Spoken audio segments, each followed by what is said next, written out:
químicas. ¿Estamos de acuerdo? Bien, entonces, ahora, el material compuesto,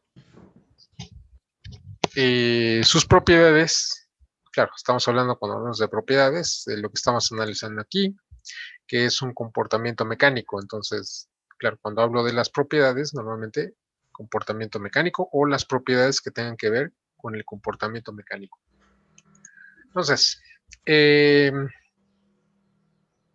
material compuesto, que es la unión de materiales de diferente naturaleza, ¿no? Es uno de esos materiales es el refuerzo, que es una fase dispersa que está envuelta en una fase continua, que es la matriz. Entonces, el refuerzo lo que le agrega al material compuesto pues es resistencia y rigidez. Es decir, la fase fibra contribuye con resistencia y rigidez a ese material compuesto.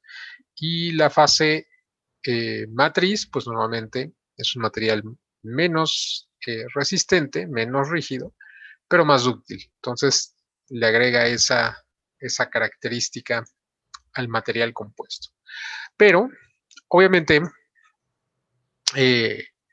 todo depende de la cantidad de refuerzo y matriz, es decir, el material compuesto resultante de esa unión, pues va a depender, claro, de las propiedades del matriz y refuerzo, pero también de la cantidad de cada uno de los constituyentes. Entonces, en ese sentido, es importante asociar al nivel del material cuál será la cantidad de una fase o la cantidad de otra. Entonces, para eso, vamos a ver aquí unos conceptos que nos van a indicar eso. Primero, imagínense que tenemos un elemento representativo de volumen, de material compuesto, claro. ¿Sí?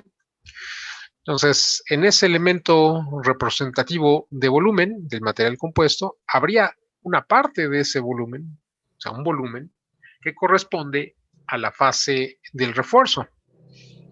Otro parte de ese volumen, otro volumen, va a corresponder al volumen de la matriz.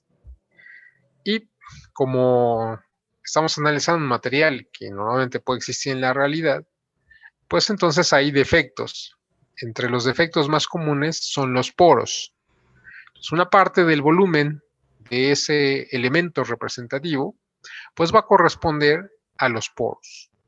De tal manera que la suma individual o la suma de cada uno de estos volúmenes correspondientes a los constituyentes, pues tiene que ser igual al volumen de este elemento representativo de volumen, ¿sí? Del material compuesto.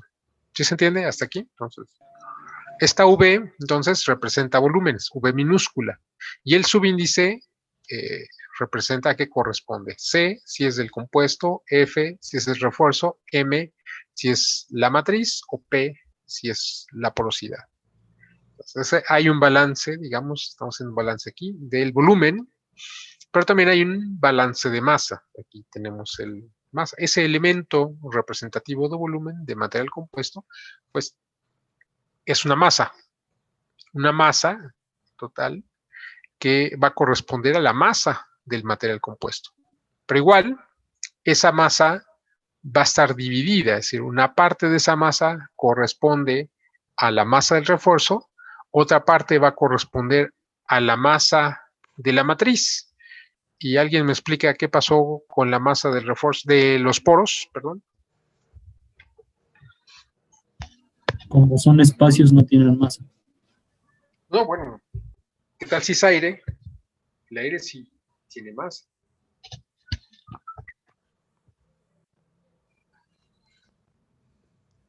¿Se desprecia por ser un valor tan pequeño? Bueno, más bien aquí, a ver, imagínense, yo les digo, a ver, ¿cómo se mide la masa? ¿Qué hacen para medir la masa? Ustedes tienen este elemento representativo de volumen de material compuesto y ¿qué hacen para medir la masa? Con la densidad. No, a ver, estoy hablando de medir. ¿Con una balanza? Con una balanza. Muy bien. ¿Qué haces con la balanza? Pones el material y Pones pues ese lo mismo. volumen representativo de material compuesto en el plato de la balanza, y la balanza, ¿qué te va a indicar? Una cantidad. Una cantidad. Hasta ahí estamos de acuerdo. Vamos a suponer que tú pudieras disociar o separar de ese mismo volumen lo que corresponde a la matriz y lo que corresponde al refuerzo. Vamos a ver, ya lo separaste. ¿Qué haces?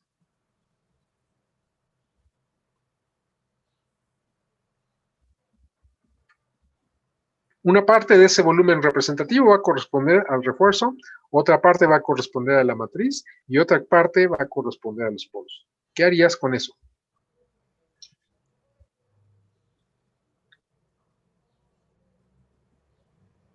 Los mides por separado. Ok, ¿qué hago? Gente, ya tengo aquí la matriz, la pura matriz. ¿Qué hago? Para saber la masa de la matriz.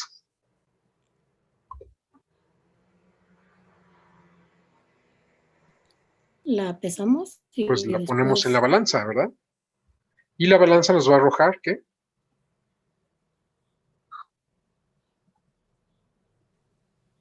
Su masa. ¿El peso? El valor de la Eso masa. de la matriz, ¿no? Y si tenemos aquí el refuerzo, aquí, el refuerzo que tenía este volumen representativo, ya lo tenemos acá. ¿Qué hacemos con este refuerzo? Igual se pesa Se pone en la balanza. ¿Y qué vamos a obtener? la masa del refuerzo. La masa del refuerzo. Ok, tenemos los poros. ¿Qué hacemos con los poros?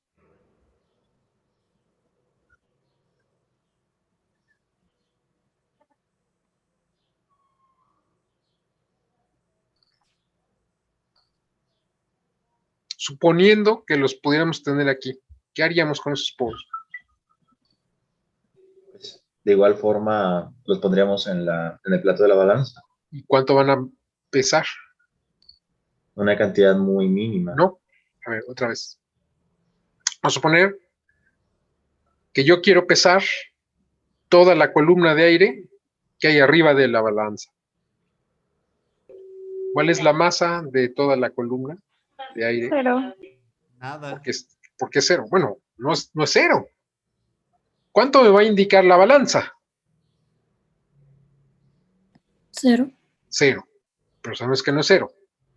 Porque toda la columna de aire que hay arriba de balanza no está influyendo para que todo el peso que hay arriba del plato de la balanza no esté produciendo un cambio en la lectura de la balanza.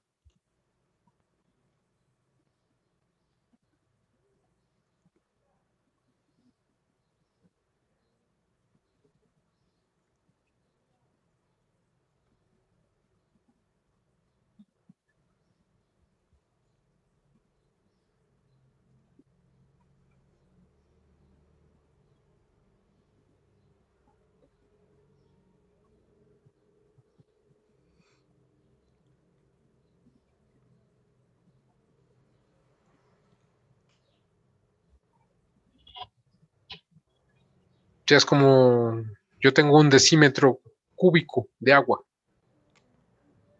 y meto la balanza dentro del agua y quiero pesar ese decímetro cúbico. ¿Cuánto va a pesar ese decímetro cúbico de agua cuando esté envuelto en pura agua? Cero, ¿Por qué cero? por lo mismo de que está envuelto en la ¿Eso qué tiene sustancia. que ver? Pues es que depende, ¿no? Porque tenemos que, calibrar la balanza cuando está afuera para que pese cero sin ningún material encima. Por eso, de todas maneras, imagínate que tienes la balanza fuera del agua y tú le pones en cero, ¿no? Y la prendes y así la metes al agua, te va a seguir indicando cero. ¿Por qué te sigue indicando cero? Si arriba del plato de la balanza hay una columna de agua. Porque es la misma presión en todas las direcciones y también ¿Y eso por qué tiene debajo. que ver? Que no está haciendo presión en un solo punto. Entonces, al ser omnidireccional, pues está marcando en diferentes zonas, no precisamente en la balanza. Ok, esa es la respuesta a otro fenómeno. ¿Qué pasa?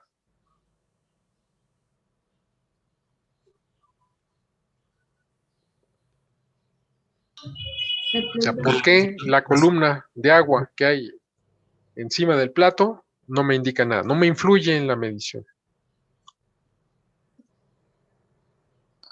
Porque está inmersa en la densidad de ese fluido.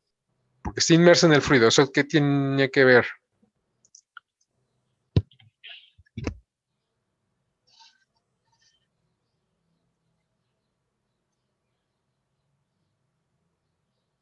Un decímetro cúbico de agua en el agua, ¿cuánto está desplazando?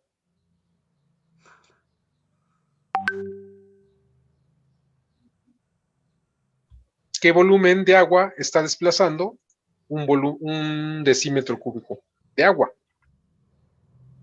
Un decímetro igual. Un decímetro igual. ¿Y eso de qué tiene que ver con lo que estamos hablando?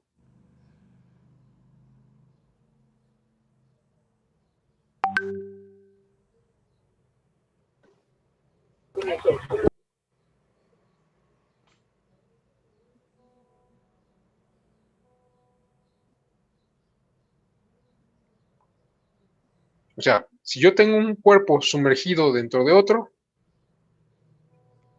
voy a recibir un empuje hidrostático. Ese empuje hidrostático, ¿cuánto vale?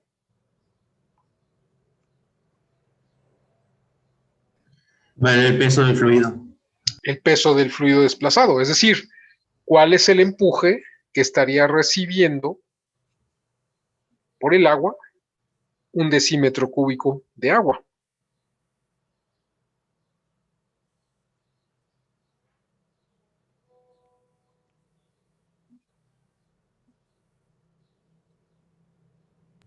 Es la misma, ¿no? O sea, lo mismo que pesa. ¿Estamos de acuerdo? O sea, el peso del fluido desplazado. O sea, el peso de ese decímetro cúbico de agua.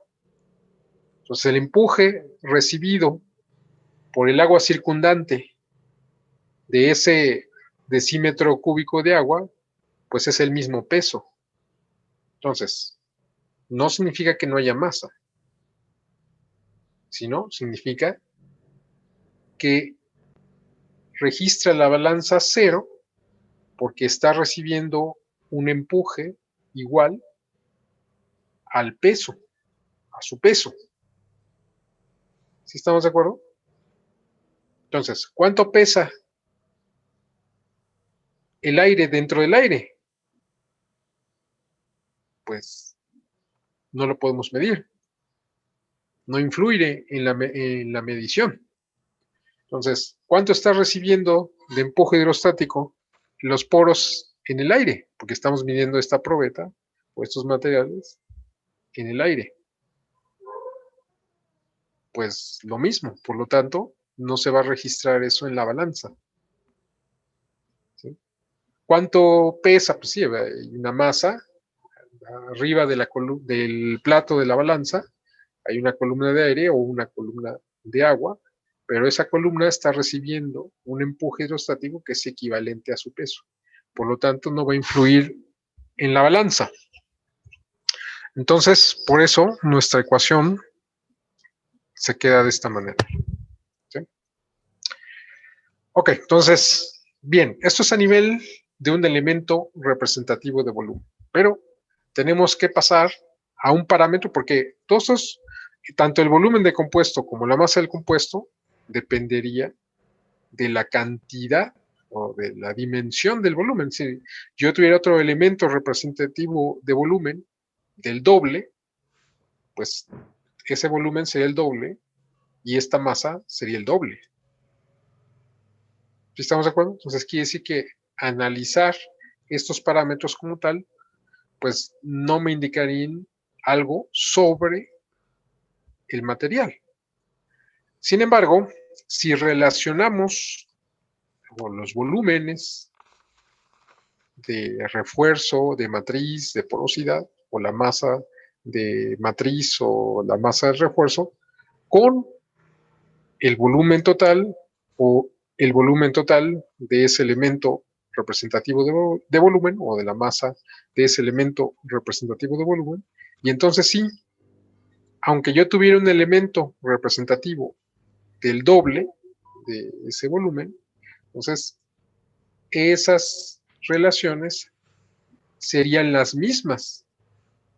Entonces sí, ya estaríamos hablando de parámetros que están asociados al material. Entonces, por lo mismo, la cantidad de cada uno de los constituyentes, hablando al nivel del material, la vamos a evaluar mediante unas fracciones volumétricas.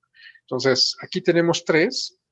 Entonces, esa V mayúscula es la fracción volumétrica y hay subíndices. Entonces, el subíndice F, pues indica que es la fracción volumétrica de refuerzo.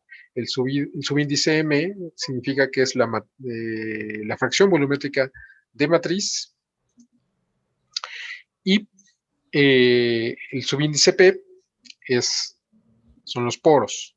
Entonces, aquí vemos la fracción volumétrica de refuerzo, pues es el volumen de refuerzo dentro de un elemento representativo, y el volumen de compuesto, pues es el volumen de ese elemento representativo. Lo mismo para la fracción volumétrica de matriz, es el volumen de matriz que hay en ese elemento representativo de ese material compuesto, y el volumen de compuesto, pues es el volumen de ese elemento representativo. Lo mismo para los poros, ¿no? La porosidad o fracción de poros, fracción volumétrica de poros o porosidad, pues va a ser igual al volumen de esos poros que contiene ese elemento representativo entre el volumen de ese elemento representativo. Entonces son las fracciones volumétricas de refuerzo, matriz y porosidad. Ahora, también están las fracciones másicas. Tenemos la fracción másica de refuerzo, que va a ser igual a la masa de refuerzo entre la masa del compuesto, que en este caso, obviamente, pues es un elemento representativo de ese compuesto. Igual la fracción másica de matriz, que va a ser la masa de la matriz entre la masa del compuesto, es decir, de este elemento representativo de volumen del material compuesto. Hasta aquí, ¿dudas? Bien, entonces, por ejemplo, ¿cuáles son los límites de la fracción? Bueno, la suma de estos 3 me debe dar igual a ¿qué cosa? A 1. A 1, exactamente. Entonces, la suma de estos 3, 1. Entonces, si uno de estos aumenta, es porque alguno de los otros disminuye. ¿Sí estamos de acuerdo? Entonces, ¿cuál es el valor límite que pueden tener estos? 1. 1. Pero sabemos que ya 1 significa que ya no hay material compuesto, porque deja de haber la otra fase. ¿Sí estamos de acuerdo? Entonces, el intervalo es de 0 a 1, pero excluidos los límites, ¿no? Para que pueda existir el material compuesto. Bien, hasta aquí, ¿dudas? No, profe. ¿No hay dudas? Bien. Ok, creo que sí me faltaba algo. Ahorita voy a dejar de compartir. Y vamos a pasar a esa parte.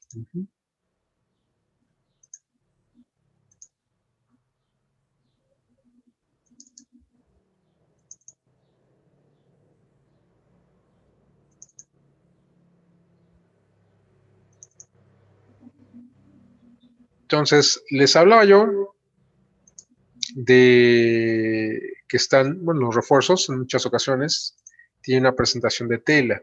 Entonces, necesitamos ver alguno de los parámetros asociados o los parámetros asociados a la tela. ¿Sí? Entonces, vamos a ver aquí. Sí, acuérdense, ¿no? Primero ya habíamos visto, ¿no? Los hilos que van en dirección del proceso, pues son los hilos de urdimbre, y los que van transversales al proceso son hilos de trama. Entonces, hay parámetros característicos, es decir, ustedes tienen cualquier tela y saben el material del que está hecha la tela. Por lo tanto, saben la densidad, atención, densidad del material que está hecha la tela. ¿Sí? Pero también podrían ustedes caracterizar, por ejemplo, los hilos del que está hecha esa tela. Entonces, una de las características de parámetros asociados al hilo, que nos dice de alguna manera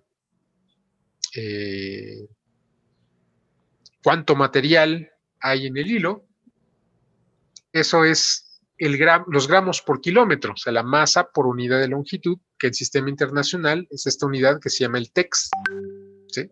Que equivale a gramos por kilómetro, ¿sí? Y en Estados Unidos, en su sistema, entonces es el denier, que son la cantidad de gramos por cada 9,000 metros. ¿Sí? Entonces, esa es una masa lineal, la masa lineal del hilo del que está hecha la tela. Además, podríamos saber la densidad del material que está hecha esa tela. Por otro lado, ya hecho la tela, pues entonces ustedes pueden cortar un pedazo de la tela, un elemento representativo de la tela, y eso lo pueden pesar. ¿Sí? Entonces van a obtener otro parámetro que es la masa superficial, que le vamos a identificar con esto, es ρS. ρS es la masa superficial. Entonces, esta es la masa superficial de la tela. Es decir, Profe, sí, una disculpa, ¿está proyectando usted algo? sí. ¿No la ven? No, no vemos. No, no se ve. Ah, ok, No se ve, perdón. No, no se ve. Vamos a ver.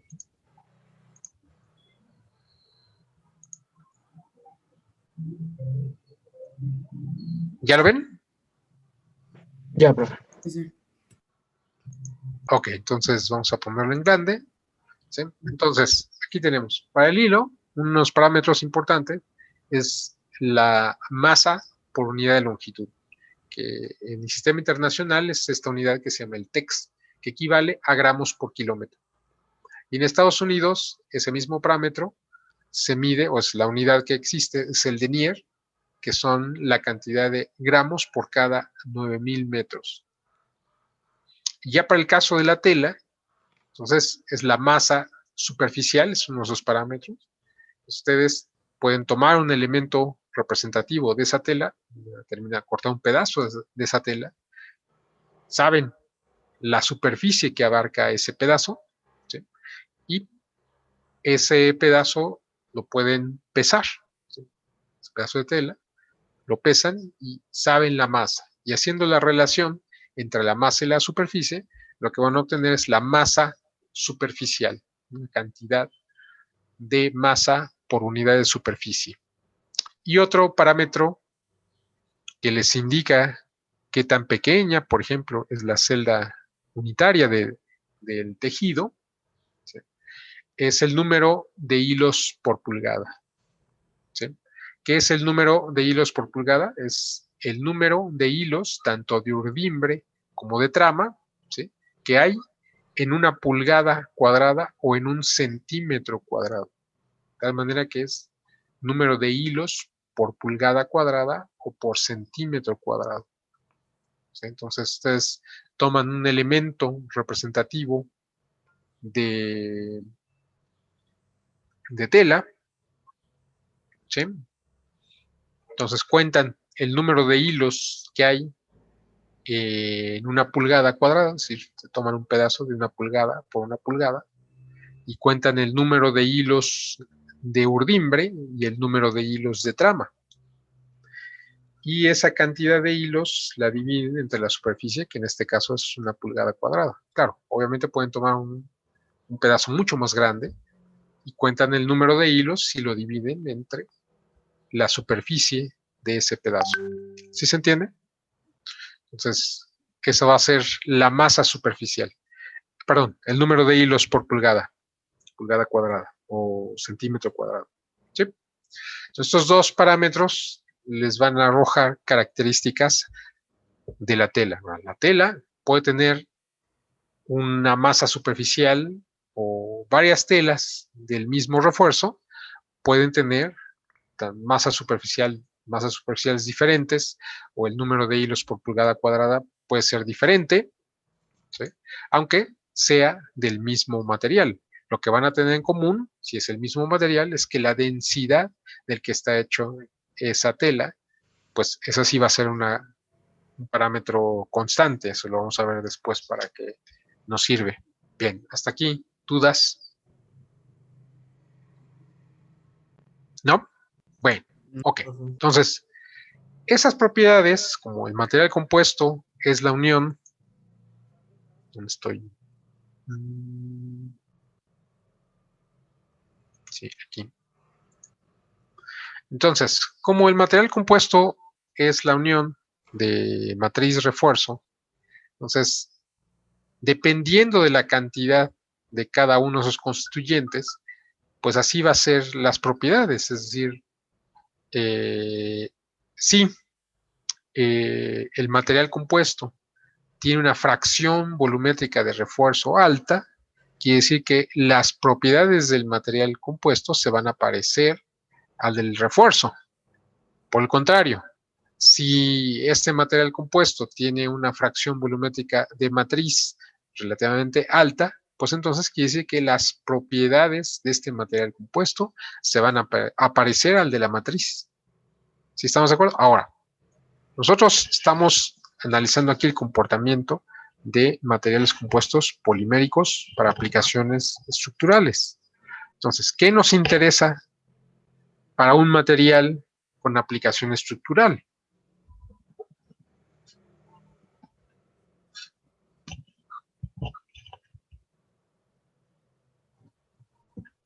¿Qué nos interesa? ¿Pregunta?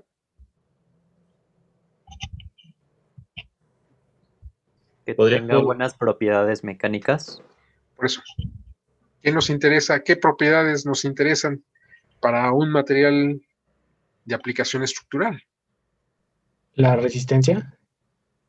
Ok, por eso, un lado, claro. O sea, un material resistente y además... Rigidez. O sea, que sea rígido, claro. Entonces, quiere decir que nosotros buscamos que nuestro material compuesto tenga la mayor resistencia y la mayor rigidez posible. O sea, quiere decir que necesitamos para ello una fracción volumétrica de refuerzo relativamente alta. ¿Sí estamos de acuerdo? ¿Sí se entiende? Bien, entonces, ya que estamos hablando de resistencia y rigidez, entonces díganme cuáles son los parámetros, qué parámetros me dan una indicación de la resistencia de un material.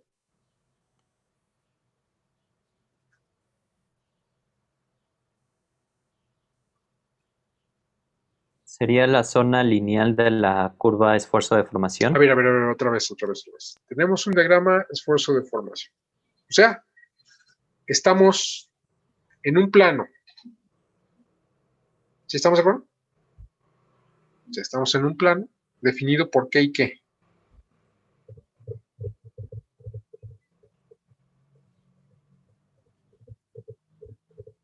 O sea, en el eje horizontal, ¿qué parámetro hay?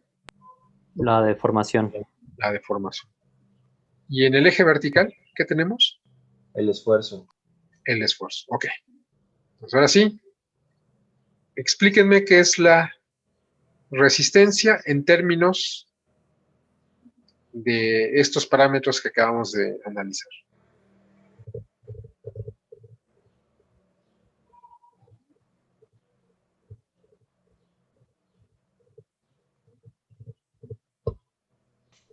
Es la fuerza que se opone a la deformación. A ver, otra vez. A ver, si ya estamos hablando de resistencia o de rigidez, ya vimos que dos parámetros están contenidos aquí en este espacio definido por los esfuerzos y las deformaciones. Así que la respuesta que ustedes me den debe estar con base en esos parámetros. Entonces, ¿qué es la resistencia? ¿Es de que a grandes esfuerzos se produzcan pocas deformaciones? ¿No? ¿Cuál sería el parámetro de resistencia asociado a un material?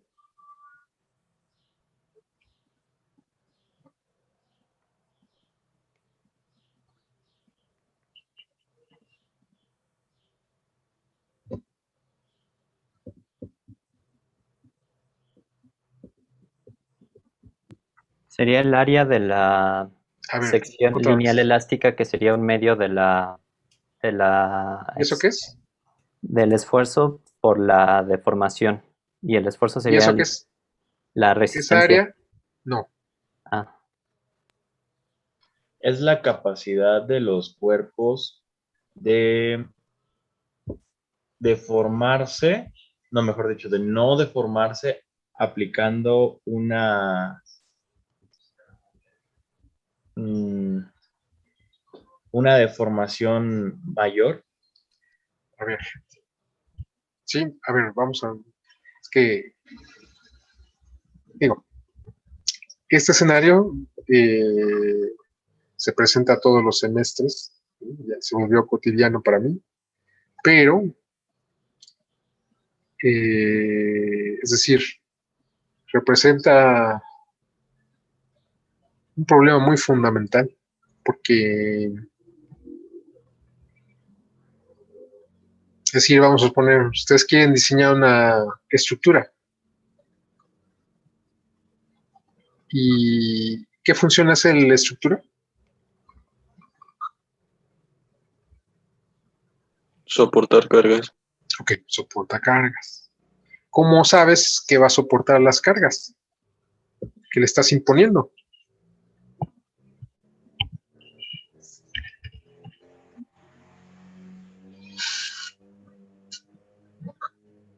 Es decir, para que me respondas a esa pregunta, quiere decir que tú sabes cuándo puede fallar ese elemento estructural. Yo te pregunto, ¿cuándo va a fallar ese elemento estructural?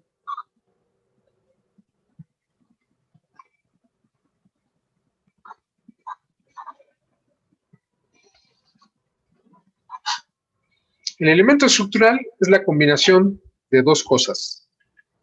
Uno, una determinada forma, una geometría, y dos, un material. O sea, ese elemento estructural está hecho de un material.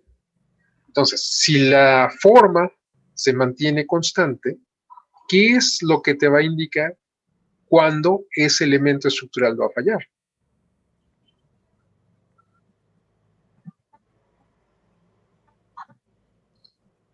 El material. Cuando el material falle. Entonces, si la función de tu estructura es soportar cargas, tienes que saber cuándo ese elemento va a fallar, bajo las cargas que le estás aplicando.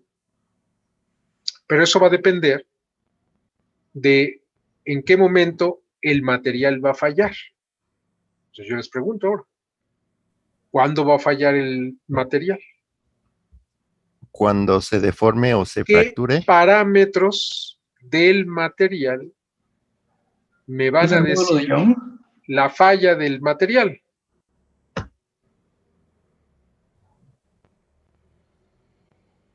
¿su límite elástico de esfuerzo? Bueno, es en el caso de que estemos hablando de un material dúctil. Entonces, ese parámetro que acaba de mencionar su compañero, el esfuerzo de cedencia, ese es un parámetro asociado a ¿qué cosa? Al material. Sí. ¿A qué característica del material?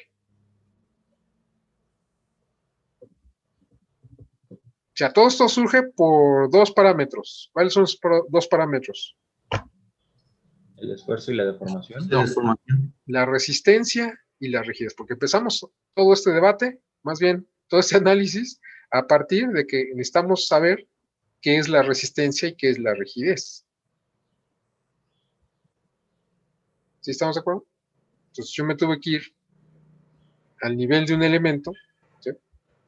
Entonces, su compañero dice el esfuerzo de cedencia. Yo les pregunto, ese esfuerzo de excedencia es una propiedad asociada a qué grupo de propiedades de estas que estamos hablando.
Bien, creo que ya estamos la mayoría. Entonces, me estaban diciendo que el esfuerzo de excedencia está asociado a qué grupo de propiedades de las que estamos aquí analizando, o del cual partió toda esta reflexión.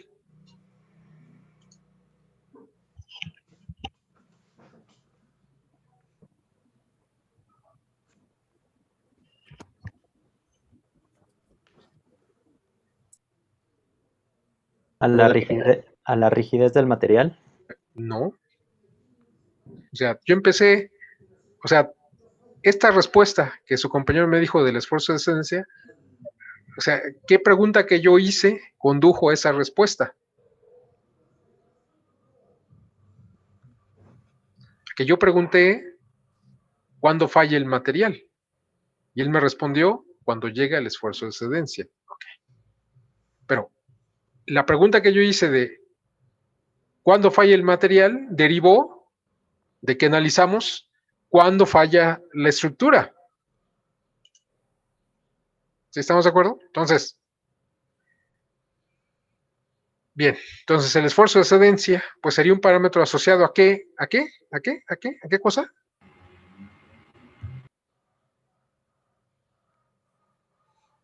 ¿A la ecuación de la escuadría? No.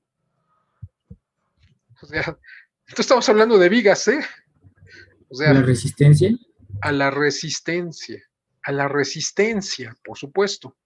Entonces, el esfuerzo de excedencia, ¿sí?, es un parámetro de resistencia. Es un grupo de propiedades que me van a decir cuál es la resistencia del material. Pero aquí lo que yo quiero hacer reflexión en ustedes es que fíjense la importancia. A ver, ya analizamos cuáles son las áreas más importantes de su formación como ingenieros en aeronáutica. Y una de ellas eran las estructuras y los materiales. Hay mucha gente que se dedica a la investigación de materiales. La gente que se dedica a la investigación de materiales no necesariamente tiene por qué saber cómo se comportan las estructuras, pero al revés, es absolutamente indispensable. Es decir, ¿cómo voy a diseñar una estructura? Para diseñar la estructura quiere decir que yo sé cuándo van a fallar esos elementos estructurales.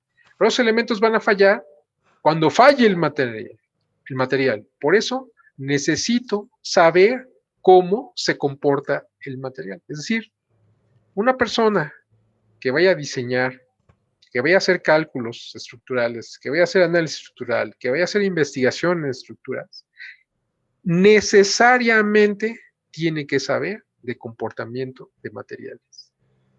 Si al revés no, es decir, puede haber muchos científicos que se dediquen al estudio de los materiales Y no necesariamente tienen que saber estructuras, qué bueno que sepan. Pero si hay gente que se dedica a hacer estructuras, a diseñar estructuras, a analizar estructuras, ahí necesariamente tienen que saber del comportamiento de materiales. ¿Sí? Ahora, entonces, estamos viendo que el comportamiento de materiales es una área importante de su formación como ingenieros en aeronáutica. Sin embargo, todo este análisis derivó porque no me supieron decir qué era la resistencia, ¿sí?, o qué era la rigidez. ¿Sí? O sea, cuando son conceptos muy importantes, es decir, esto no es nuevo porque normalmente siempre que hago este tema, pues hago estas preguntas y el escenario es el mismo. Pero eso nos debe de llevar a una reflexión muy importante. Entonces, yo digo, bueno, ya pasaron ingeniería de materiales, ya pasaron mecánica de sólidos, ya pasaron, no sé, 3, 4 cursos de estructuras, ya pasaron procesos de fabricación, ya pasaron diseño de elementos de máquinas. Y para todo ese trayecto, que yo les pregunte aquí en séptimo semestre, a ver, ¿qué es la resistencia? Concepto fundamental para alguien que es una de las funciones importantes, diseñar estructuras. Y no me pueden responder qué es resistencia de estructuras. O resistencia de los materiales. Entonces, sí nos debe de llevar a hacer una reflexión profunda. O sea, ¿eso qué significa? Que muchas veces han memorizado los conceptos. Incluso pueden asociarles un modelo de comportamiento. Es decir, por alguien me dijo la ecuación de la escuadrilla. Bueno, quiere decir que para él en su mente está relacionando, ¿sí?, un concepto con ese modelo. Okay. Entonces, están memorizando conceptos, pero eso no necesariamente implica que haya habido un aprendizaje significativo del concepto o de los conceptos que intervienen. Y el problema es cuando me llegan aquí, ¿no?, que, bien, fíjense, ya esfuerzo, o sea, comportamiento mecánico del material, que es algo fundamental de las estructuras, es esfuerzo y deformación. Y al principio de este curso no me sabían decir qué es esfuerzo y deformación. Segundo, les pregunto, ¿qué es la resistencia del material? También aquí vemos algo que también es sumamente fundamental. Entonces, yo lo que me pregunto es, ¿qué pasó en todos esos cursos? Si en todos esos se ven todos esos conceptos de esfuerzo, de deformación, de resistencia. O sea, sí hay que reflexionar al respecto. Entonces, es como si yo le estuviera dando clase aquí a los ingenieros electricistas y así les preguntara, oye, a ver, ¿qué es la ley de Ohm? Que el ingeniero electricista no me supiera decir qué es la ley de Ohm. Híjole, ¿no? Pero ese es el escenario en el que estamos. Entonces, yo sí los invito a reflexionar en profundidad, ¿no?, sobre el curso de sus vidas. Bien, entonces, estamos en que analizamos lo que significa la resistencia.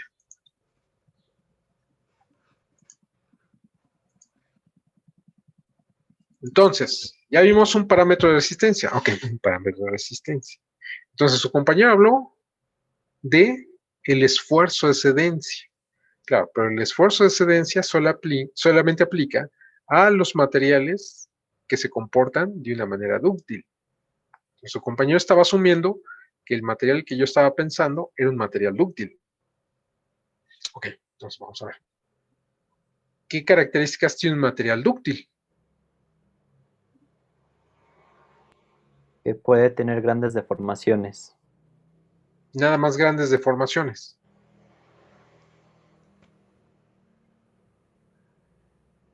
¿Hasta dónde o cómo esas deformaciones?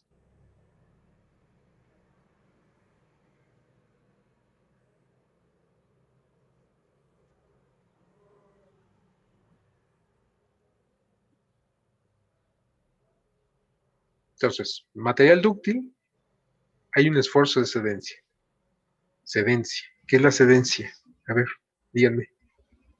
Cuando el material, al ya aplicar o al dejar de aplicar un esfuerzo, ya no regresa a su forma original. ¿Y por qué no regresa a su forma original? Porque se sobrepasó el límite elástico de ese material. ¿Y qué pasó como consecuencia de eso? Tuvo una deformación permanente. O sea, una deformación plástica. O sea, aquí dice que intrínsecamente estamos hablando que un material dúctil tiene, ¿qué cosa? Un esfuerzo de cedencia. No, deformación plástica. O sea, porque todo eso vino porque me dijeron el esfuerzo de cedencia. Ok, pero el esfuerzo de cedencia es que hay una cedencia. ¿Por qué ocurre la cedencia? Porque hay deformación plástica. Entonces, intrínsecamente, si estamos hablando de un material o de un esfuerzo de cedencia, es porque el material que estamos hablando tiene deformación plástica. Entonces, aquí la pregunta es, ¿cuándo falla el material dúctil?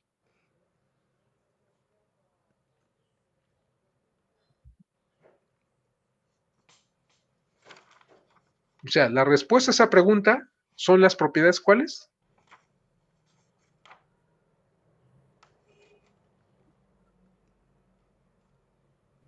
De resistencia. De resistencia, ok. Entonces, yo les pregunto, ¿este material que tiene deformación plástica, cuándo falla? Cuando el material ¿Cuando el material qué? Perdón. cede. Cede, claro. O sea, quiere decir que material dúctil falla cuando cede, cuando empieza la deformación plástica. ¿Sí estamos de acuerdo? Ok. Bien. Pero hay otros materiales que son frágiles. Esos materiales frágiles, ¿qué característica tienen?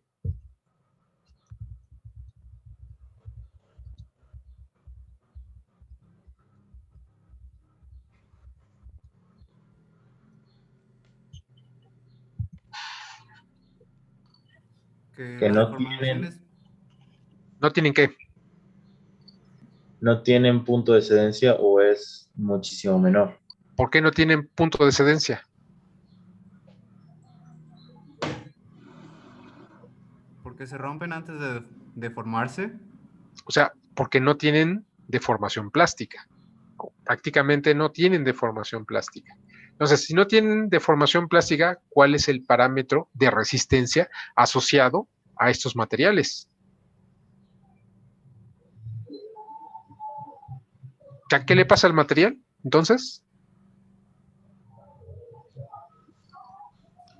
Falla directamente. o sea, por eso, ¿cómo falla? Por una ruptura. Por ruptura, o sea, se rompe. Ajá. Entonces, ¿cuál será el parámetro de resistencia asociado a un material frágil? Esfuerzo de ruptura. Que además es que, ¿es cuál? Porque, ¿No es el esfuerzo de ruptura, profe? a ver, sí, pero, a ver, vamos a analizar. O sea, si tienen un material que normalmente es dúctil, el esfuerzo de cedencia es uno. El esfuerzo en el que se rompe es otro. Y en intermedio entre esos dos hay un ¿qué? Esfuerzo máximo. Un esfuerzo máximo. O sea, aquí sí que hay intrínsecamente un máximo. Okay.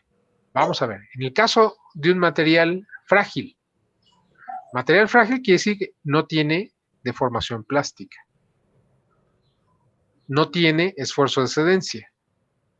O sea, falla porque se rompe. Entonces, el parámetro asociado al comportamiento del material va a ser ¿qué esfuerzo? O más bien, ahí el esfuerzo máximo. que coinciden el esfuerzo máximo. El esfuerzo en el que se rompe es el esfuerzo máximo. ¿Sí estamos de acuerdo? O sea, ahí falla, ¿por qué? Porque se llegó a su esfuerzo máximo. Porque se rompe. Y esa ruptura corresponde también al esfuerzo máximo. Es importante. Ok. Tengo que ir hasta ingeniería de materiales, fíjense.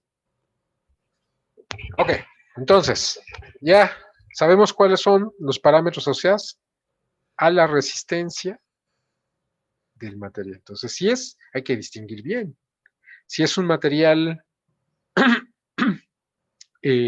frágil, falla porque se rompe. Por lo tanto, el parámetro asociado de resistencia es el esfuerzo máximo. ¿Sí?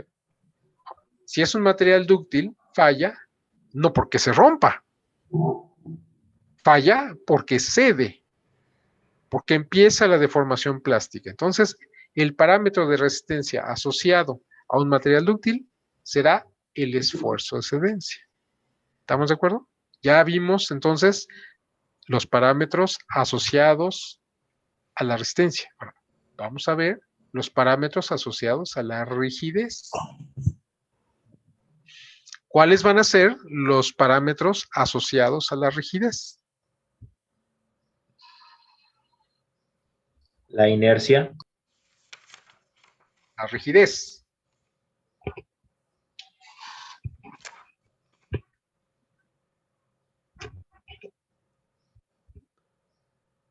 A ver, vamos más arriba, vamos a cambiar de escala, porque tal vez ustedes ya... La relación de esfuerzos y deformación. La o rigidez. sea, la relación entre los esfuerzos y las deformaciones, eso es la rigidez. Eso sería son los parámetros de rigidez asociados al material. Okay. Entonces, ¿cuáles son esos parámetros asociados a la rigidez de las propiedades que ustedes conocen de los materiales? Sería el módulo de elasticidad, ¿La qué? Sí. El módulo de elasticidad, la relación de Poisson y el módulo de esfuerzo cortante. Bueno, más bien el módulo de corte. Esos son parámetros que me dan un indicativo de la rigidez del material. Claro. ¿Sí estamos de acuerdo? Entonces, resistencia es hasta dónde el diagrama esfuerzo de formación llega en el eje de los esfuerzos. ¿Estamos de acuerdo? Bien. Estamos hablando de la relación entre el esfuerzo y la deformación. Esos parámetros me dicen qué tan rígido es el material. Ok. Entonces, ya vimos ahora cuáles son los parámetros asociados a la ductilidad. Porque hablamos que el refuerzo le aporta resistencia y rigidez. Entonces, ya sabemos de qué propiedades estamos hablando. Y la matriz le está aportando ductilidad. Bueno, pues entonces, tenemos que saber qué es la ductilidad. Díganme cuáles son los parámetros asociados a la ductilidad del material.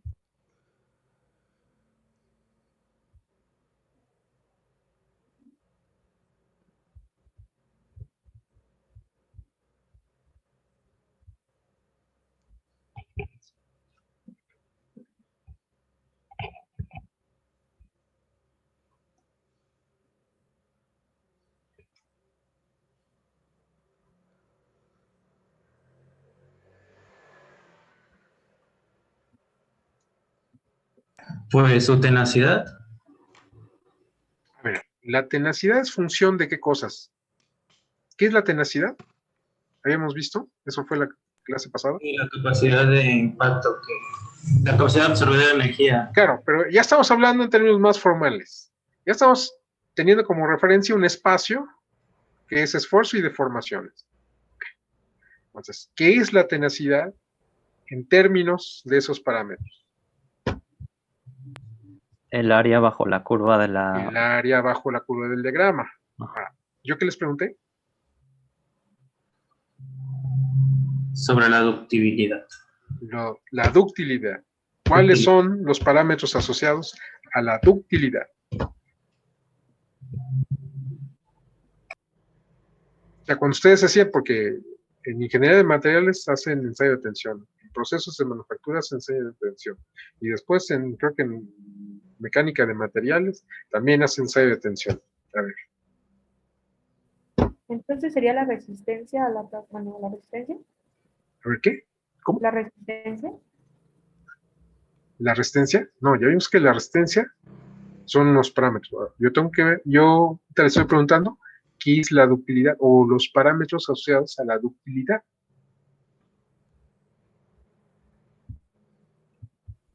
¿Podría ser la zona elástica del material? A ver, ustedes hacen un ensayo de tensión, o hicieron un ensayo de tensión. Tienen su probeta de metal, ¿no? Pues la sujetan en la máquina de ensayos mecánicos, ¿sí? Y hasta el final del ensayo se rompe. ¿Estamos de acuerdo? Pero antes de eso, ustedes midieron, antes de poner la probeta en la máquina, ustedes midieron la longitud de prueba. Después de que se rompe la probeta, ustedes volvieron a unir las dos partes y volvieron a medir la longitud de prueba. Sacaron un parámetro que se llama el porciento de alargamiento. Porciento de alargamiento, que ustedes medían la longitud final menos la longitud inicial, entre la longitud inicial y lo multiplicaron por 100. Eso es el porciento de alargamiento. El porciento de alargamiento es un parámetro asociado o que nos indica la ductilidad del material. Ahora, si yo digo que es la longitud final menos la longitud inicial, entre la longitud inicial, en un espacio que por un lado hay esfuerzo y en otro lado hay deformaciones, entonces, ¿a qué parámetro de estos estaría asociado la ductilidad? Ese porciento de alargamiento intrínsecamente, ¿de qué punto del diagrama esfuerzo-deformación me estaría hablando? ¿De qué coordenada, de qué punto me estaría hablando ese índice de ductilidad? De la deformación. Pero no de cualquier deformación. ¿De qué deformación? A ver, ¿yo qué dije? ¿Cómo se hacía ese porciento de alargamiento? Longitud final, pero después de ¿qué le pasó a la probeta? ¿Deformación unitaria? Se rompió. Después de que se rompió. Ok. Entonces, ese porciento de alargamiento intrínsecamente nos está hablando de qué cosa.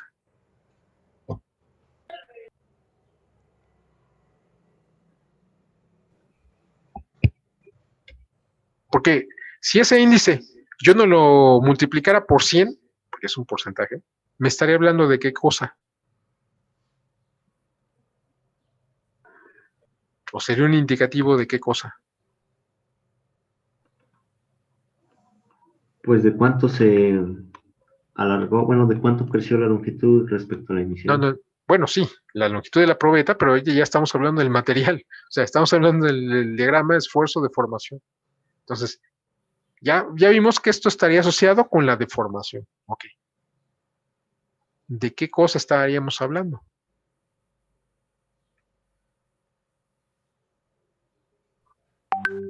¿De la región plástica? Sí, necesariamente, pero hay un punto, o sea, se rompió la probeta. O sea, va a haber un punto en el que se rompe la probeta. En ese diagrama, esfuerzo contra deformación, hay un punto en el que se rompe. Ese punto tiene dos coordenadas. Una, ¿cuál es? ¿Ya me lo dijeron por ahí? Sí. Ya me lo dijeron. Su esfuerzo de ruptura. El esfuerzo es ruptura. Pero otra de las coordenadas, la otra coordenada, ¿qué es? La deformación de ruptura. La deformación a la ruptura.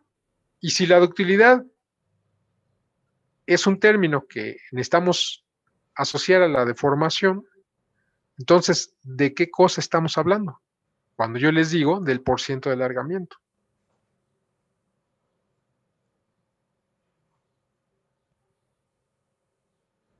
De la deformación de ruptura también. De la deformación a la ruptura. Entonces, si yo digo diciendo que este material es más dúctil que este, ¿significa qué cosa?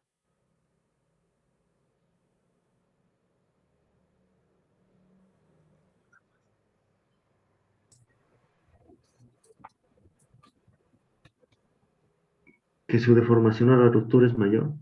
¿Es mayor que qué? Pues que el otro, contra el cual lo estoy comparando. Entonces, la deformación a la ruptura me indica qué tan dúctil es el material. ¿Sí? Ok. Entonces ya vimos cuáles son los parámetros asociados a la resistencia, cuáles son los parámetros asociados a la rigidez, cuáles son los parámetros asociados a la ductilidad. Ok. Entonces, vamos a pasar. Entonces, ¿qué es, díganme otra vez, el concepto de material compuesto?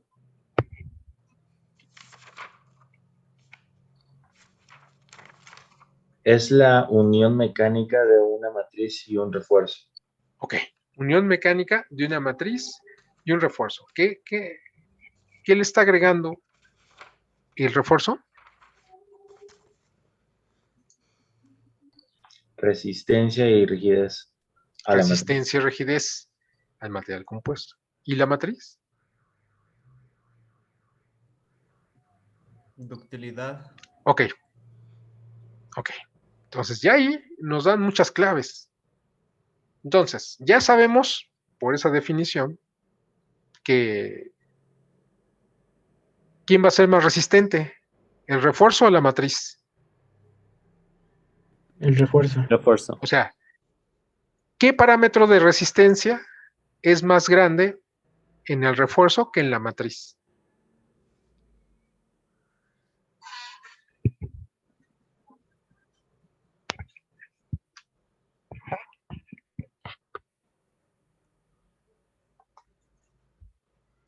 ¿Podrías repetirlo, profe? Es que no lo escuché bien. A ver, el refuerzo, por definición, la que me están diciendo ustedes, quiere decir que el refuerzo le está imprimiendo resistencia y rigidez. Y la matriz de utilidad, bien. Entonces, ya sabemos por esa definición que ¿qué parámetro de resistencia es más grande?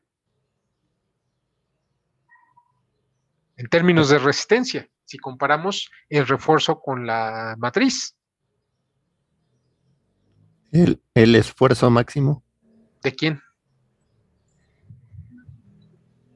Del refuerzo. Estamos hablando de los refuerzo. constituyentes del refuerzo. O sea, quiere decir que el esfuerzo máximo del refuerzo, ¿cómo es con respecto al parámetro de resistencia de la matriz? Bueno, primero, Mucho mayor mucho mayor que quién. El de la matriz. que el de la ¿Y cuál es matriz. el parámetro de resistencia de la matriz? El Menor. esfuerzo de cedencia. ¿El qué? Esfuerzo de cedencia. El esfuerzo de excedencia. Entonces, sabemos de antemano por esa definición que el esfuerzo máximo del refuerzo, ¿cómo es con respecto al esfuerzo de excedencia de la matriz?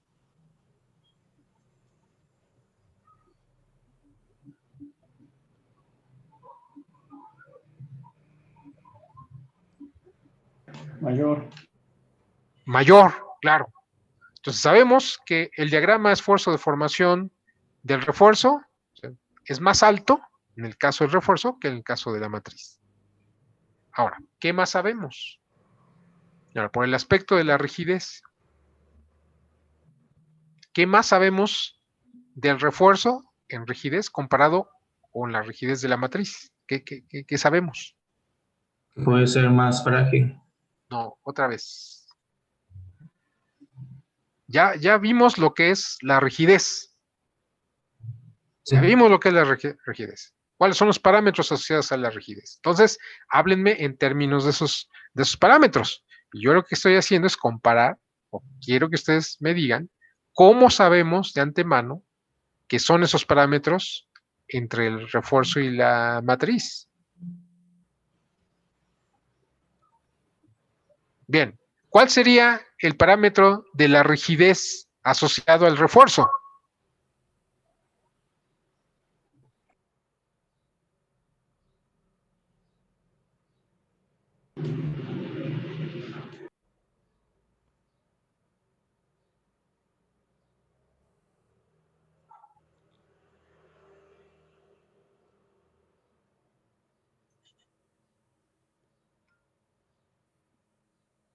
Módulo de corte. A ver, otra vez. Vamos a suponer que estamos en un diagrama esfuerzo de formación. En ese diagrama esfuerzo de formación, esfuerzo sigma contra epsilon, ¿cuál es el parámetro asociado a la rigidez? Ya lo vimos, ya lo dijo su compañero.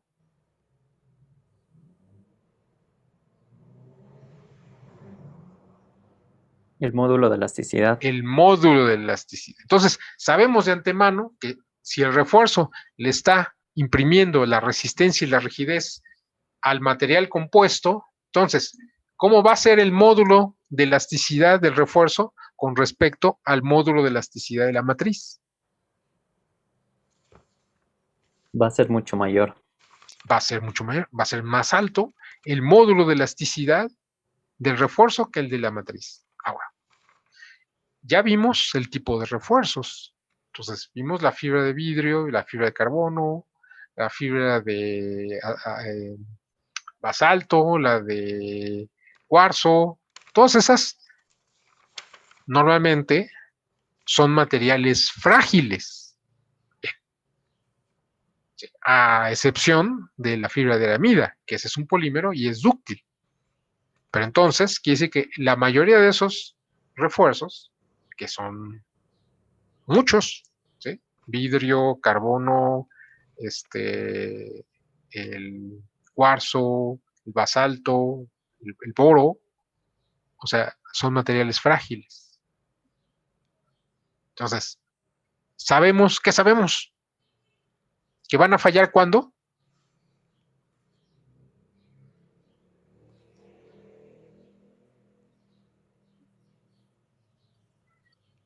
Se supera el esfuerzo máximo. Cuando se rompen. ¿Estamos de acuerdo? O sea, sabemos de antemano que ellos van a fallar cuando se rompan. ¿Sí estamos de acuerdo?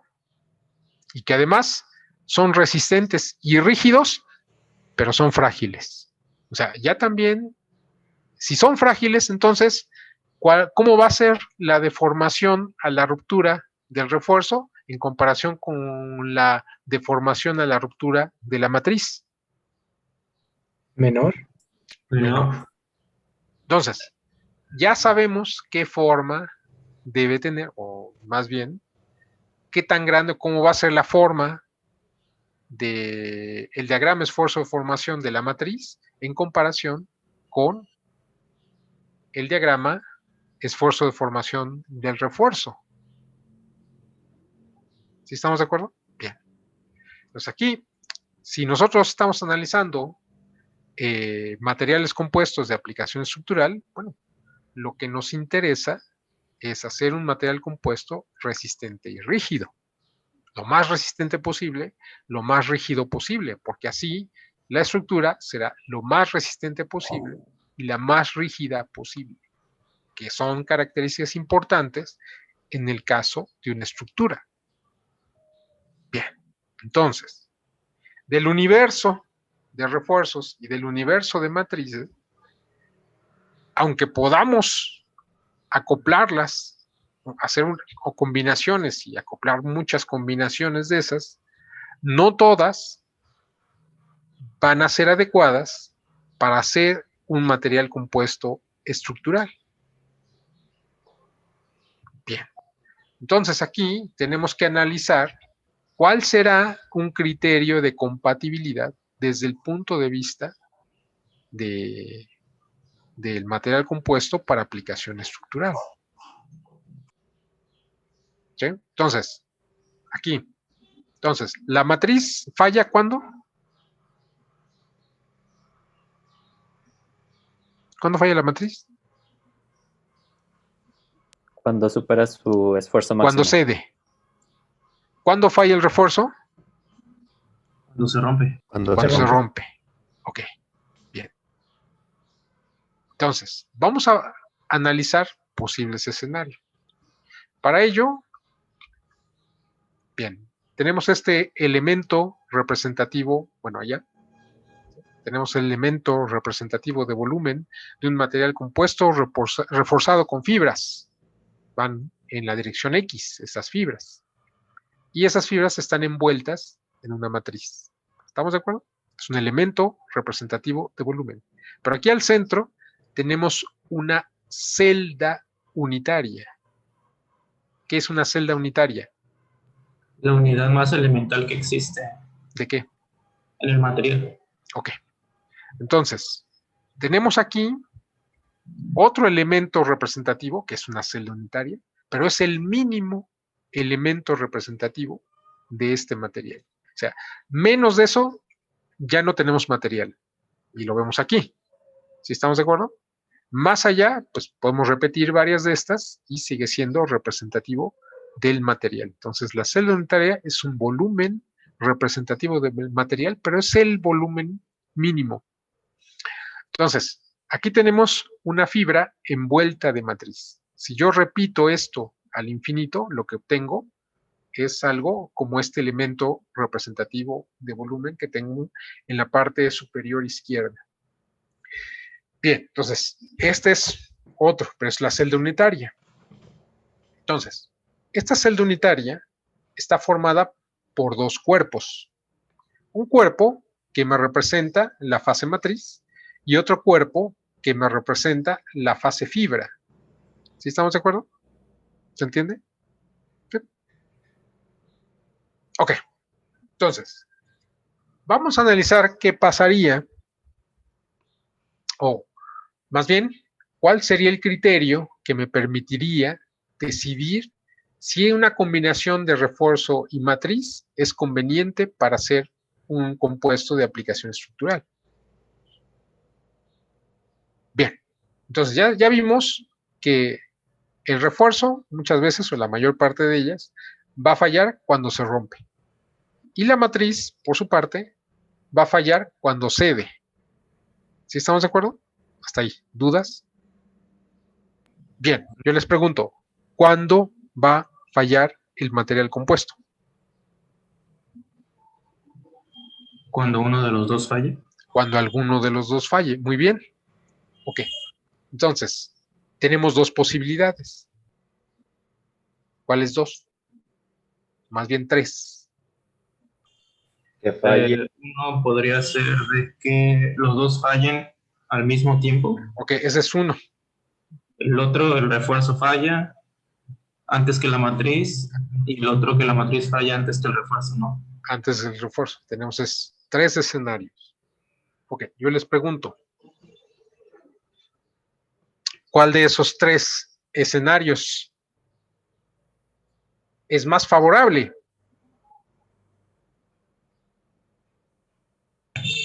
Pues cuando el refuerzo falla, porque así aprovechamos toda su resistencia antes de que la matriz falle. Claro. O sea, si falla primero la matriz, ¿qué pasaría? Inmediatamente falla el refuerzo, ¿no? No, bueno, más bien falla el material compuesto, aunque el refuerzo no falle. Pero entonces quiere decir que caeríamos, bueno, aquí estaríamos en donde falla primero la matriz. ¿Sí? Entonces quiere decir que, a ver, este es un diagrama esfuerzo de formación. Ahí también tenemos que analizar lo que es importante. ¿Sí? Primero, ¿cuál es la variable independiente?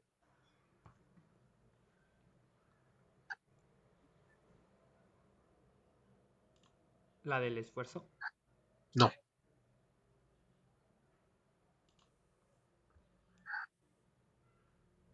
Independiente. La deformación. O sea, la deformación es el parámetro independiente en un diagrama esfuerzo de formación. O sea, la variable independiente, ya en términos físicos, porque es un fenómeno de física, ¿sí? Entonces, corresponde a la excitación. Se quiere decir que, ¿qué le estamos haciendo al material si mi deformación es la variable independiente?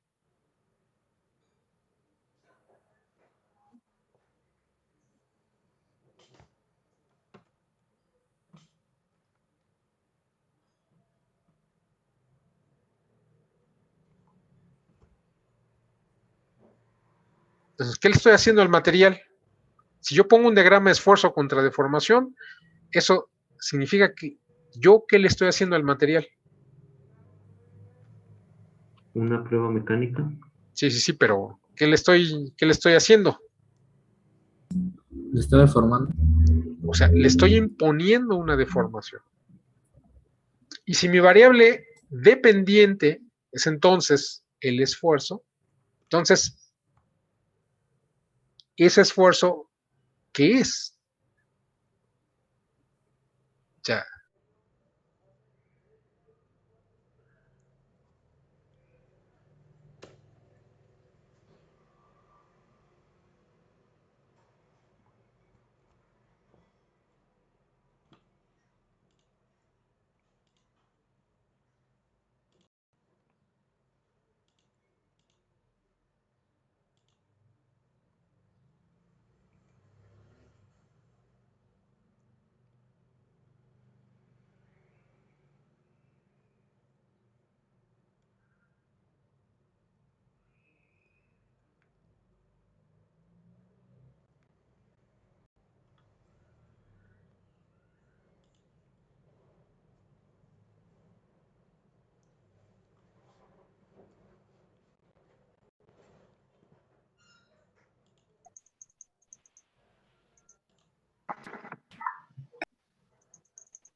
Y entonces ya estamos de vuelta. Como me estaban diciendo que entonces, si la variable dependiente es entonces el esfuerzo, ¿sí? Entonces, ¿qué es el esfuerzo con respecto a la variable independiente? En este caso es lo que yo le estoy imponiendo al material para poder construir este diagrama esfuerzo de formación. Quiere decir que yo estoy excitando al material con deformación y el material me está respondiendo con esfuerzos. ¿Sí? Bien. Obviamente, esto es a nivel del material, pero para que yo pueda encontrar este diagrama esfuerzo de formación, pues necesito una probeta. Entonces, para que la variable independiente en el diagrama esfuerzo de formación sea la deformación, ¿yo qué le tengo que hacer a la probeta?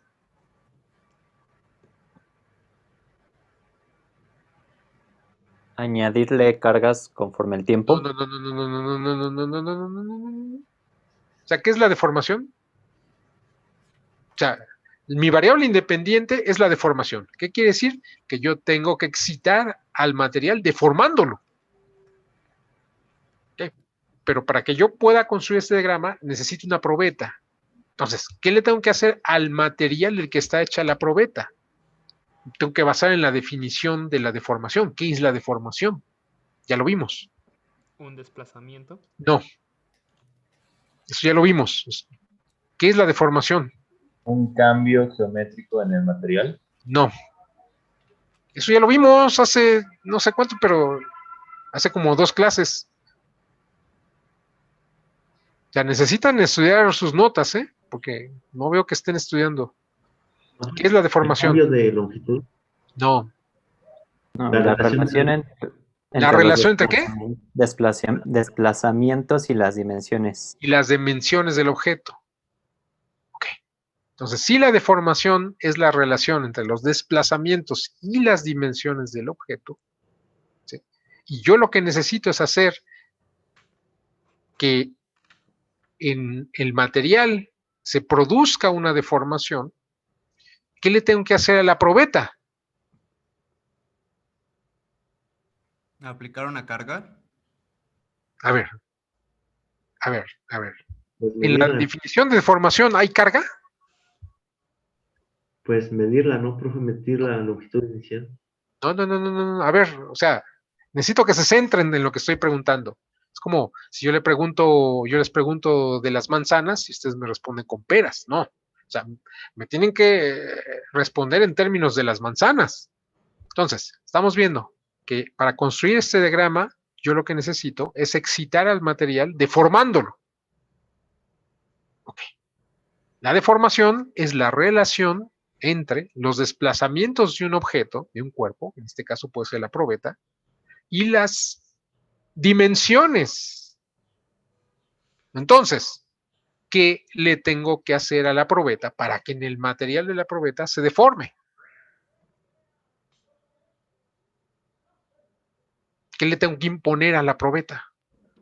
Darle un desplazamiento que Desplazamientos, muy bien. O sea, aquí dice que yo lo que tengo que hacer a la probeta no es aplicarle cargas, las que yo quiera. No. Es imponerle una elongación. Es estirar a la probeta. Yo le tengo que decir a la máquina, estírate a tantos milímetros por minuto. ¿Para qué? Para que en el material de la probeta la variable independiente sea la deformación. Y lo que tengo que estar midiendo como respuesta de esa probeta es la fuerza. ¿Qué es el esfuerzo? Dijimos. También lo vimos hace 2 clases. Es la relación entre las cargas y las superficies en Claro, la que actúa. y las superficies en las que actúa. Quiere decir que entonces mi variable en el ensayo, mi variable dependiente va a ser la fuerza que está pasando a través de la probeta. Pero si yo relaciono esta respuesta de mi probeta, que va a estar en términos de la fuerza, con la superficie o la sección transversal de mi probeta, entonces paso al nivel del material y encuentro la respuesta del material en términos del esfuerzo. ¿Sí? Muy importante. Ok, entonces ya vimos que la variable independiente es la deformación. Okay, ¿eso qué tiene que ver?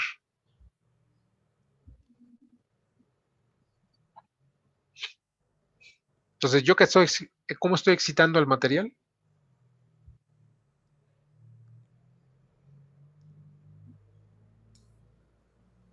Con deformación. Eso traducido en el cuerpo, porque, por ejemplo, en mi elemento representativo de volumen, acá, ¿yo qué le tendría que hacer a este celda unitaria para que en el material se produzca una deformación? ¿Estirarla? Estirarlo, claro.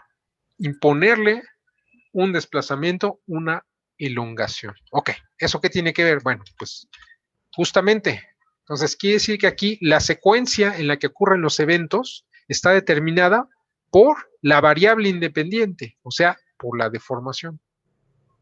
Entonces, bien, si mi refuerzo es muy resistente y muy rígido en comparación con la matriz, pues quiere decir que va a ser muy alto, pero además si el refuerzo es frágil, pues quiere decir que va a ser muy corto en términos de la deformación. Si por otro lado mi matriz es dúctil, pero no es la fase que me está contribuyendo de mayor manera a la rigidez y a la resistencia, entonces yo sé que su diagrama esfuerzo-deformación, que además yo sé que si le agrega ductilidad, pues es algo semejante a esto, entonces va a ser más pequeño en términos del esfuerzo, pero más grande en términos de la deformación. O sea, estoy en un escenario como este. Bueno, alguno de estos tres, de todas maneras, es parecido. ¿Sí? Yo sé qué forma tiene. Ahora, la definición de material compuesto. ¿Qué es el material compuesto?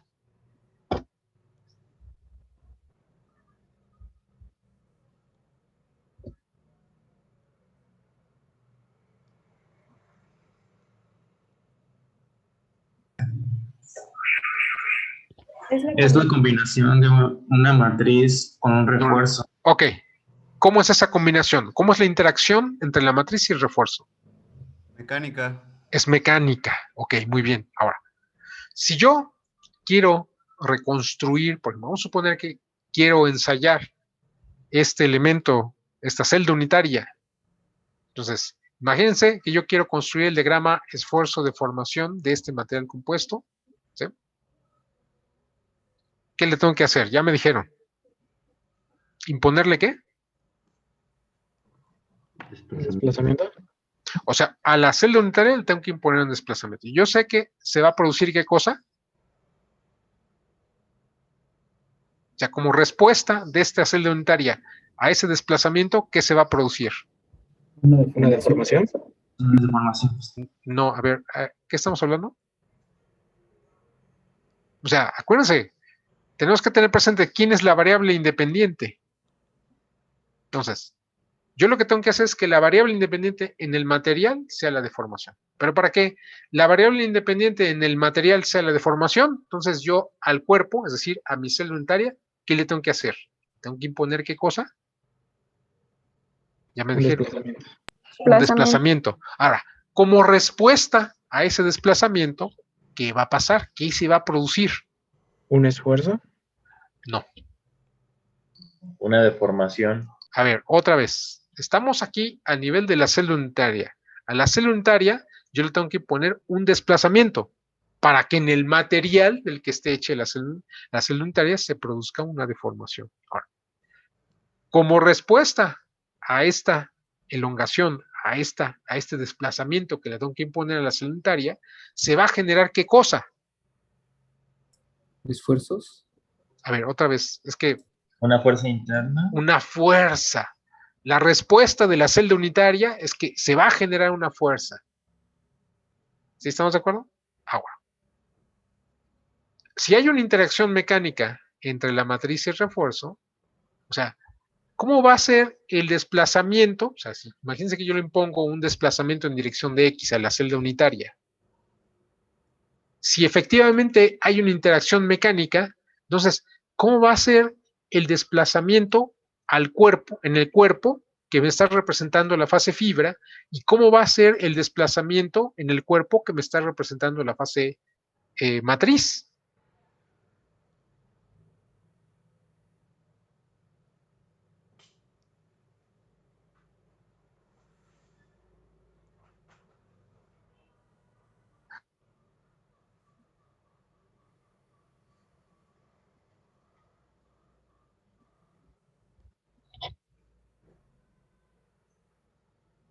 Bueno.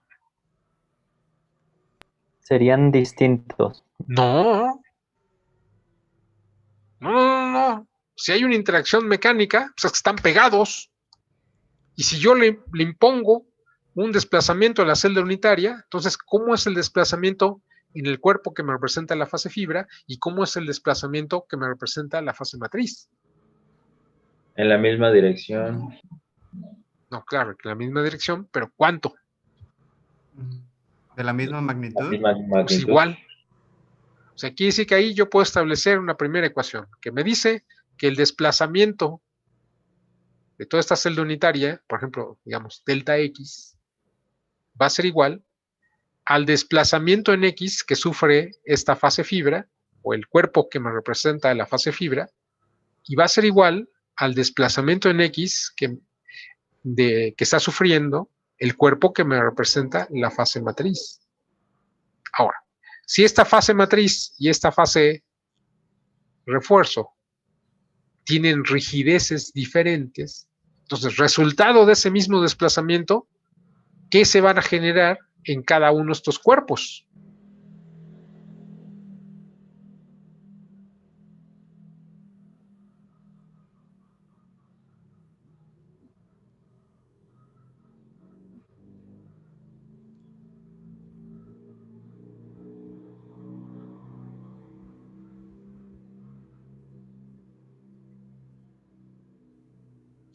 Bueno, se van a generar fuerzas de diferente magnitud. O sea, estos sometidos, o sea, variable independiente a la misma desplazamiento, como respuesta en cada uno de ellos se van a producir fuerzas diferentes, porque cada uno de ellos tiene una rigidez diferente. Pero yo sé que esa suma de la fuerza que está pasando a través del cuerpo que me representa la fase matriz y la fuerza que está pasando a través del cuerpo que me representa la fase fibra, van a ser igual a ¿qué cosa?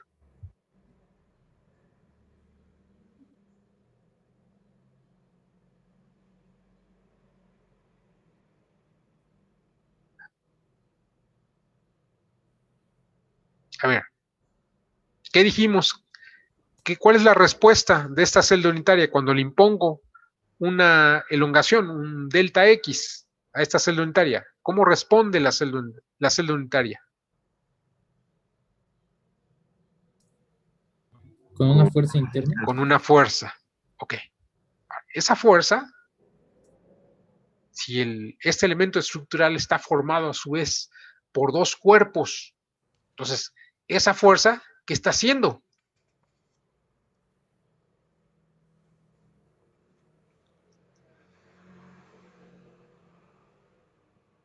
O sea, necesariamente, una parte de esa fuerza está pasando a través del cuerpo que se llama fibra y otra está pasando a través del cuerpo que se llama matriz. Pero como tanto la matriz como el refuerzo tienen rigideces diferentes, entonces yo sé de antemano que esas fuerzas van a ser diferentes, pero sé que la fuerza que está pasando a través de la fase matriz y la fuerza que está pasando a través de la fase fibra tiene que ser igual a la fuerza que se está desarrollando en la celda unitaria.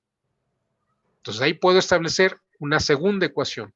Y la segunda ecuación me dice que la fuerza que se está desarrollando en el material compuesto, o sea, en esta celda unitaria o en el cuerpo representativo de ese material compuesto, que es la celda unitaria, va a ser igual a la fuerza que se está desarrollando en el cuerpo que me representa la fase fibra, más la fuerza que se está desarrollando en el cuerpo que me representa la fase matriz. Bien, la tarea para la próxima clase es que vamos a suponer que los dos fallan al mismo tiempo.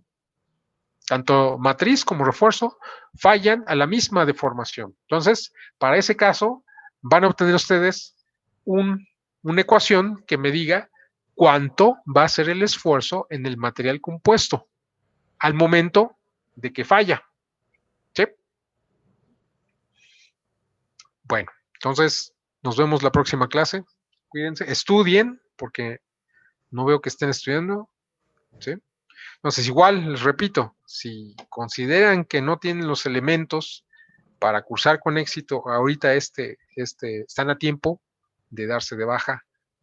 ¿No? La verdad, no quiero que vayan a reprobar, mejor inviertan este tiempo para asistir a sus cursos de mecánica de sólidos, de ingeniería de materiales, de algunos donde se vea esfuerzo de formación, rigidez, etcétera, para que ya se fortalezcan y cuando estén fortalecidos, pues ya la cursan. Porque no me gusta reprobar, pero pues ni modo. Bueno, se cuidan.